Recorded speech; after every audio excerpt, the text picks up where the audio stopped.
Kumar, Honorable Member of Parliament, Rajya Sabha, to kindly address the audience.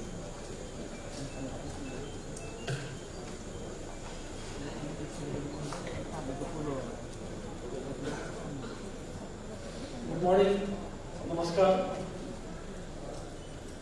Dilip ji, Sridhar Kumar ji, Marti ji, Mehla ji, Mr. Chatwal who joined us virtually, ladies and gentlemen, media friends.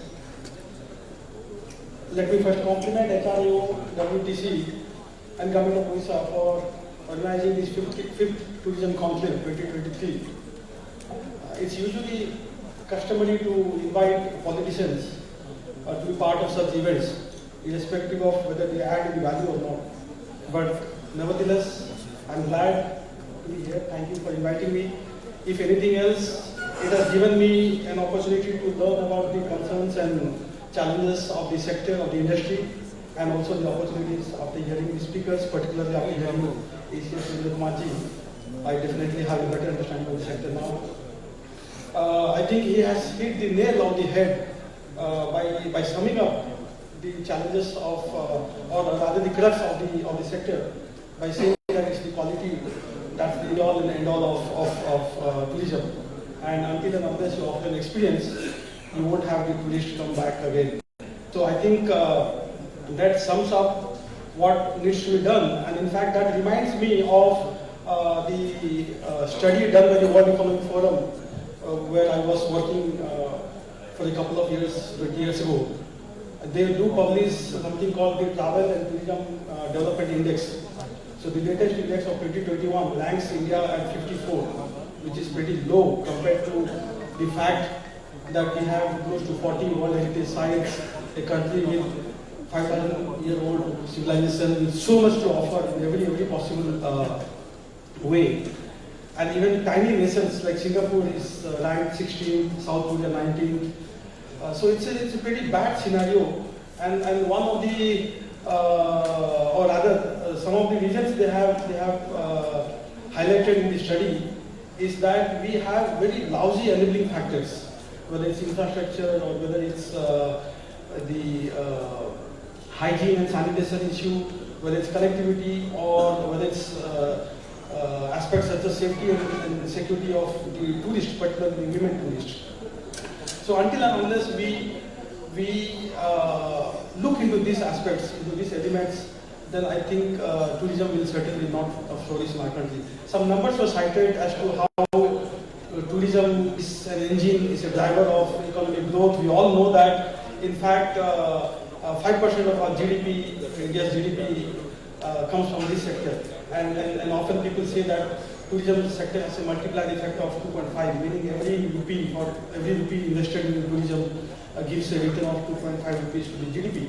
So I think the government of India particularly should have been more proactive in promoting tourism. ACS Sridhar Kumar ji was talking about numbers. The budget of Odisha for tourism, he said, is close to 1/5. Sir, it's actually 1/4. It's close to 1/4. It's even better than what we expected. Because last year I think the budget numbers for Odisha were 500 crore plus, and last year the budgetary allocation for tourism by Government of India was only 2,400 crores, and this year again it's 2,400 crore. One would have imagined that in the post-COVID scenario, Government of India would have been more generous, more large actors in supporting the tourism industry, because we all know that it's a tourism industry which has probably suffered the most in the COVID pandemic, and pretty much every sector, every industry was supported, rightly so, and part of the Atmanirbhar Bharat package. Every industry got a stimulus package or an economic relief package, but the tourism industry, which is very sad in my view.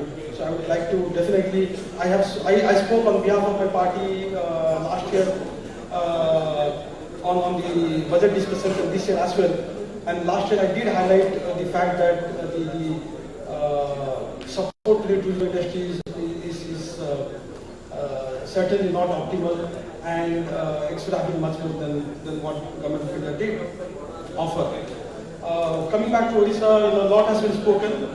We all keep saying that Odisha is India's best kept secret, but at some point the secret needs to be unraveled. We cannot continue keeping it a secret forever. We have, it really gives me immense pride to say, not because I'm from the state, not because I'm Odisha, but it's genuinely a fact that it's probably one of the very, very few places in the entire world which has almost everything to offer to a tourist. Goa is known for its beaches, for its backwaters. Kerala is known, UP is known for its religious tourism. Tamil Nadu is known for its temple. Rajasthan is known for its palaces and forts. Odisha has it all. Odisha is one of the few places which has it all. We have most virgin beaches. We have splendid temple architecture. We have the best wildlife. We have amazing handloom handicraft. So when S.S. Kumar was speaking about experience, we have every potential to offer the best experience to a tourist. And in fact, Honorable Chief Minister has taken personal interest in ensuring that we emerge as one of the most preferred tourism destinations in the world.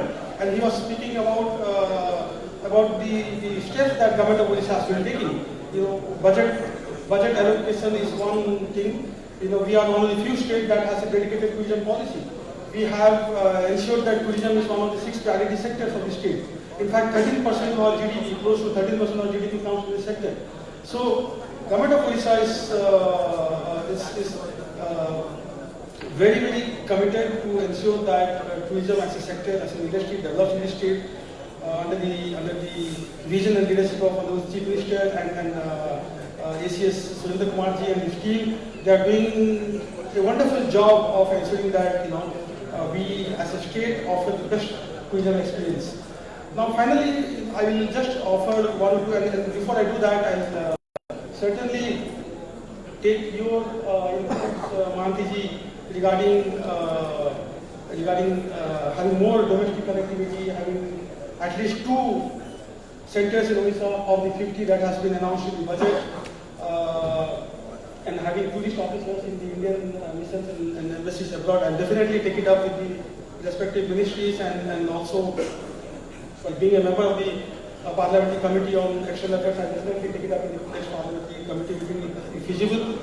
Let me tell you that we have 3 more destinations. You spoke of Barampur and Surendra Kumarji spoke of Jaipur, both of which are to be connected under the Udan scheme. There is another place in Kalandi where I come from. Utkala Airport is also going to be connected soon. And if things go well, keeping our fingers crossed, in the next 2-3 months we should certainly have Utkala connected and be on the adjacent map of this country. Jaipur is already there, but I think more flights need to be connected. But certainly Barampur and Utkala Airport Kalandi will be functional soon. That has been the assurance. And then I've been religiously following this. I've raised this many times. So we should certainly see these 2 places connected, which will significantly enhance and boost tourism in our state. Now, I think as an industry or as a sector, that if I may offer some suggestions, I think there are 3 elements which are crucial for the survival of this industry, of your industry rather. One is resilience, one is sustainability, and then finally inclusivity. See, COVID, if anything, has taught us to be more resilient, because there will be more COVID-like scenarios for sure going forward.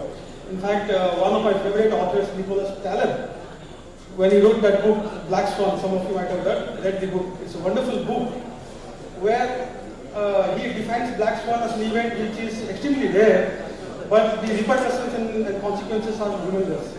And of course, COVID-19 was one Black Swan event. And he predicts that the world is getting more and more complex and we'll have more and more Black Swan events, which would imply that we'll have more and more headwinds for the travel and tourism industry. So I think as an industry, you should be prepared, you should be ready to be resilient, and that's the only way the industry will survive and flourish.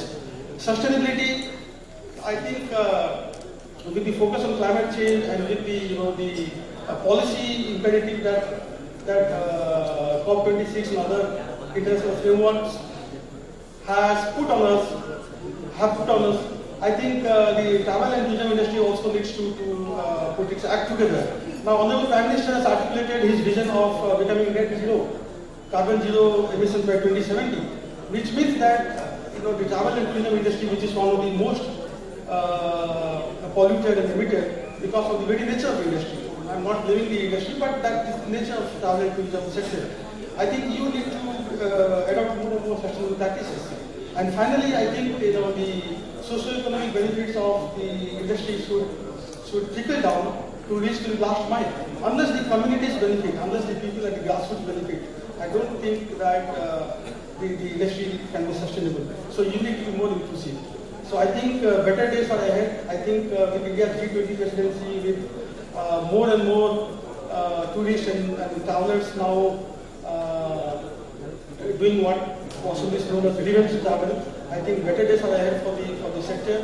I wish this conference all the best, and thanks again for inviting me, and I certainly take forward your suggestions, inputs, and place it at the right place. Thank you so much.